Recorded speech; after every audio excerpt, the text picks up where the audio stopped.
കോട്ടയത്ത് നിക്ഷേപകരെ കബളിപ്പിച്ചതായി പരാതി. തൃശൂർ കേന്ദ്രമായി പ്രവർത്തിക്കുന്ന മാനവ കെയർ കേന്ദ്ര എന്ന പണമിടപാട് സ്ഥാപനത്തിനെതിരെയാണ് പരാതി. പണം തിരികെ നൽകുന്നില്ല എന്ന് കാട്ടി പരാതിയുമായി നിക്ഷേപകർ ഹൈക്കോടതിയെ സമീപിച്ചു. ഒന്നും രണ്ടുമല്ല കോടിക്കണക്കിന് രൂപയാണ് നിക്ഷേപകർക്ക് തിരിച്ചു കിട്ടാനുള്ളത്. കഴിഞ്ഞ ഏപ്രിൽ മുതൽ പണം തിരിച്ചു ചോദിച്ച ആർക്കും നൽകിയ തുക തിരിച്ചു കിട്ടിയില്ല. ഒറ്റപ്പെട്ട സംഭവമാണെന്ന് ആദ്യം കരുതിയെങ്കിലും പിന്നീടാണ് നിരവധി പേർക്ക് പണം തിരിച്ചു കിട്ടാനുള്ളതായി അറിയുന്നത്.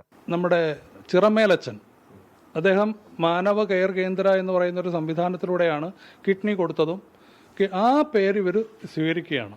MCK എന്ന പേരിലൊരു സ്ഥാപനം തുടങ്ങുകയും അതിനുശേഷം ഇവർ ഈ പറഞ്ഞ രീതിയിൽ ഓർഗനൈസ്ഡ് ആയിട്ടുള്ള ഒരു തട്ടിപ്പ് തന്നെയാണ്. തൃശൂർ കേന്ദ്രമായി പ്രവർത്തിക്കുന്ന സ്ഥാപനത്തിന് 35ഓളം ശാഖകൾ ഉണ്ടായിരുന്നു. പല പ്രമുഖരുടെയും പേരുകളും ചിത്രങ്ങളും ഉപയോഗിച്ചാണ് നിക്ഷേപകരെ ആകർഷിച്ചത്. അതുകൊണ്ട് തന്നെ നിക്ഷേപം നടത്തിയതിൽ ഭൂരിഭാഗവും പ്രായം ചെന്നവരും റിട്ടയർഡ് ഉദ്യോഗസ്ഥരുമാണ്. ഇവർ പതുക്കെ തുടങ്ങി കേരളത്തിൽ അങ്ങോളം ഇങ്ങോളം ഏതാണ്ട് 74 ബ്രാഞ്ചസ് തുടങ്ങിയിട്ടുണ്ട്. ഈ 74 ബ്രാഞ്ചിൽ നിന്നും കുറഞ്ഞത് ഏതാണ്ട് ഒരു 500 കോടി രൂപ ഇവർ സമാഹരിച്ചിട്ടുണ്ട്. പണം കിട്ടാതായതോടെ പലരും പോലീസിൽ പരാതി നൽകി. ചിലയിടങ്ങളിൽ FIR രജിസ്റ്റർ ചെയ്തു. എന്നാൽ തുടർ നടപടികൾ ഉണ്ടായില്ല.